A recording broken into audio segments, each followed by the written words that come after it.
Hi, this is Michel with a quick video to give you tips for engaging the audience during a pre-recorded session with live Q&A. The number one way to nail your virtual presentation is to be engaging.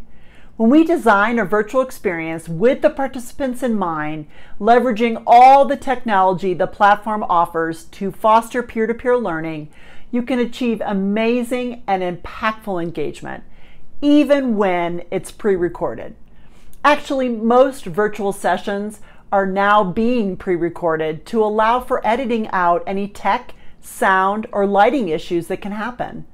Most of the time, if you plan for engagement, the audience won't even realize a session has been pre-recorded until halfway through when they realize you've been so active in the chat box while they're watching you speak at the same time that you must have pre-recorded it. So in order for you to pull off that magic trick, you need to make sure all the speakers for your session are live in the chat box on the day and time your session airs to interact with the attendees and respond in real time to any question or comments that people have. If possible, try to wear the same shirt or dress that you recorded in on the day of your live broadcast. Early in your recorded presentation, remind the audience that you will all be live in the Q&A box to respond to any questions or comments they have.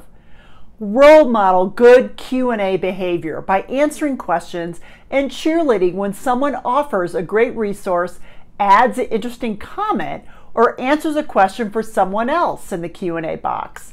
That positive chat role modeling sets a tone for everyone else to replicate. Q&A is your way of having a live discussion with your participants. Your goal should be to leverage the intellectual equity of your audience so we all come away smarter. Encourage participants to respond to the questions in Q&A box where they can interact with the speakers directly or offer ideas and answers to other participants. You can create in advance a poll question which can be launched live and the results can be shown. Although you won't be able to comment on the results in your recording, you can make a comment like, "I'm looking forward to seeing how you all vote on this one." If your session will be available on demand, you can look into the camera and say something like, "For those of you who are watching this at a later time, you can email your questions and we'll do our best to get back to you too." Make sure each of your panelists share their contact information. When your session broadcasts live at the conference, stimulate the conversation and chat box by posting welcoming messages and letting them know you want them to engage with your content. Chat box is now replacing the hallway conversations that would normally take place before and after your in-person presentation. Just as you would mingle with a live audience before an in-person session starts, do the same virtually. Personalize the Q&A. You can do that by not only reading the question, but saying the name of the person who submitted the question. Nadja in Saskatoon, SK, has a question about XYZ. Look into the camera. "Hi, Nadja. So glad you're here with us today. Who wants to answer the question?" Or you can suggest a panelist answer the question. Always have backup questions ready in case there are none submitted.